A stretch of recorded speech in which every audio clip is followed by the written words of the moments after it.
اور وہ آتے ہیں، انہیں کہا یہ مسئلہ ہے، تو وہ کہتے ہیں کہ اس مسئلے کا حل تو میں بتاتا ہوں آپ نے کس حکمت کے ساتھ، اور وہ سارا معاشرہ جس معاشرے میں آپ موجود ہیں ان کا اس پہ اتفاق بھی ہوتا ہے. آپ کہتے ہیں کہ ایک چادر لے لو اور اس چادر کو ہر قبیلے کا نمائندہ جو ہے اسے اٹھا لے، اور خود جہاں پر حجر اسود موجود تھا وہاں چادر قریب گئی، نبی اکرم صلی اللہ علیہ وسلم نے اپنے دست مبارک سے اس چادر پر رکھا، اور جب کعبہ کے قریب چلے گئے تو آپ نے اس کو وہاں پر نصب کر دیا. پھر ایک اور واقعہ جو ہمیں نظر آتا ہے نبی اکرم صلی اللہ علیہ وآلہ وسلم کی ذات بابرکات میں، آپ کی نبوت سے پہلے کے جو ادوار ہیں ان میں، وہ نبی کریم صلی اللہ علیہ وسلم ہمیشہ کہا کرتے تھے کہ جو حلف الفضول میں جو باتیں تھیں وہ آج بھی اس پر کوئی اکٹھا ہونا چاہے تو میں موجود ہوں. یعنی وہ آپ نے بڑا خوبصورت وحدت امت، کیونکہ ہفتہ وحدت بھی شروع ہوا کیا تھا کہ اس بات پر یہ معاہدہ طے پایا تھا کہ جو لوگ یہاں پر حج اور عمرے کے لیے آتے ہیں، زیارت کے لیے آتے ہیں، ان کو امن نصیب کیا جائے گا، ان کا خیال رکھا جائے گا، اور اس کو یہ جو فضول ہے وہ فضل کی جمع ہے، اس میں جو لوگ شامل تھے ان کے ناموں کے ساتھ فضل تھا. تو نبی کریم صلی اللہ علیہ وسلم اس معاہدے کو بعد میں بھی ریفر کرتے رہے اور فخر کیا کرتے تھے کہ میں اس میں شامل تھا. تو یہ دیکھیے کہ اللہ کریم نے آپ کی شخصیت کا اثر، جیسے آپ کوہ صفا کی بات کر رہے ہیں، یعنی اللہ نے وہ مقام بلند دے دیا تھا کہ جب دعوت کا حکم آتا ہے تو آپ کوہ صفا پر چڑھتے ہیں، اور قبائل میں آج بھی یہ ہے کہ ان کو ندا دی جاتی ہے، ان ہر قبیلے کو بلایا جاتا ہے. اور پھر ایک سوال ہے جو نبی اکرم صلی اللہ علیہ وسلم اس پورے معاشرے سے کر رہے ہیں، کہہ رہے ہیں اس جو پہاڑی ہے اس کی، اگر میں تمہیں یہ کہوں کہ اس کی عقب سے، اس کی پشت سے لشکر آ رہا ہے، وہ تم پر حملہ آور ہونے والا ہے، تو کیا میری بات کا یقین کر لو گے؟ تو سب بیک زبان جو غلغلہ بلند ہوتا ہے، جو آواز بیک زبان آتی ہے، وہ یہ کہ چونکہ آپ صادق اور امین ہیں. تو یہ وہ مقام ہے. اور آج کے دن ہمیں یہ دیکھنا ہے، ان بابرکت ساعتوں میں یہ دیکھنا ہے کیا ہماری زندگی بھی اسی طرح سے ان فٹ سٹیپس پر ہے یا نہیں. یہ ایک بہت بڑا سوالیہ نشان ہے. اور یہی سعادت ہوگی کہ ہم رسول پاک کی زندگی کو اپنائیں. جناب مولانا مرزا حسین صابری صاحب، آج کے پروگرام کا ایک مکمل پیغام رسول پاک کی اوائل زندگی، بچپن، جوانی، آپ کا کردار، آپ کا جو دعوی اور جو اعلان نبوت سے پہلے آپ کا حسن اخلاق، حسن انتظام، اور اس معاشرے میں رہ کر، اس سے کٹ کر نہیں، اس معاشرے میں رہ کر اپنے کردار کے نور کو پھیلانا فرمائیے گا. بسم اللہ الرحمن الرحیم. سچ ٹی وی میں بیٹھ کر اگر سچ بولوں تو میں ذات محمد مصطفیٰ کے فضائل کے ایک سمندر کے گوشے کو بھی چھیڑ نہیں سکتا. بالکل صحیح. جس طرح ایک پتھر شجر کے بارے میں نہیں بتا سکتا، یا شجر حجر بشر کے بارے میں نہیں بتا سکتا، یا بشر انسان کامل کے بارے میں نہیں بتا سکتا، وہی فضائل بیان کرے اس کا جو لوح محفوظ سے آواز دے، یا ایہا النبیو انا ارسلناک شاہدا و مبشرا و نذیرا و داعیا الی اللہ باذنہ و سراجا منیرا. عرب شاعر نے کیا خوب کہا کہ دنیا کی ساری مائیں بانجھ ہو گئیں، محمد مصطفیٰ جیسی ہستی کوئی پیدا نہیں کر سکی. لیکن ہم جو ذکر کرتے ہیں وہ یہاں تک کہ جو قرآن مجید میں موجود ہے، یا تاریخ میں، یا سیرت میں، احادیث میں جو باتیں لکھی گئی ہیں، جس آیت سے ڈاکٹر صاحب نے گفتگو کا آغاز کیا تھا،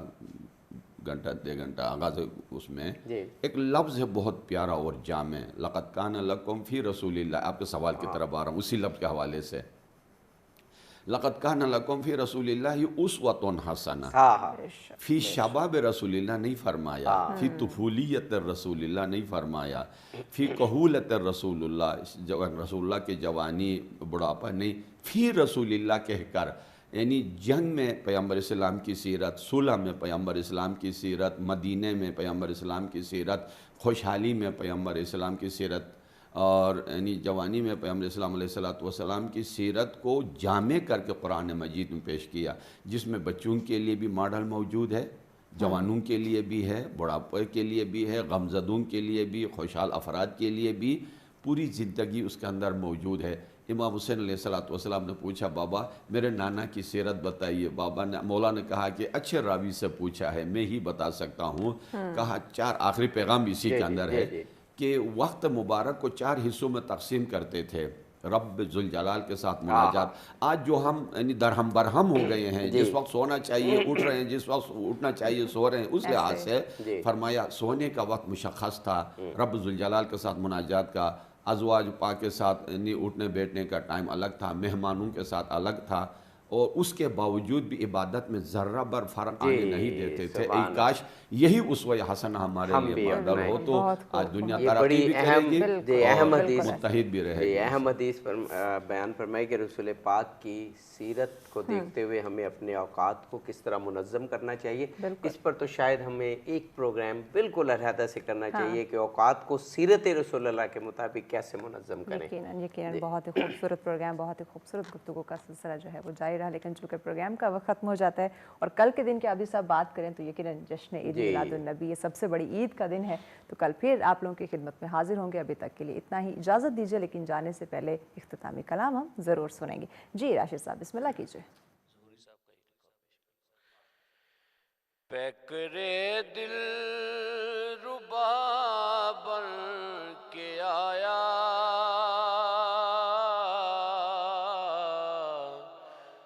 روح ارض و سما بن کے آیا، سب رسول خدا بن کے آئے،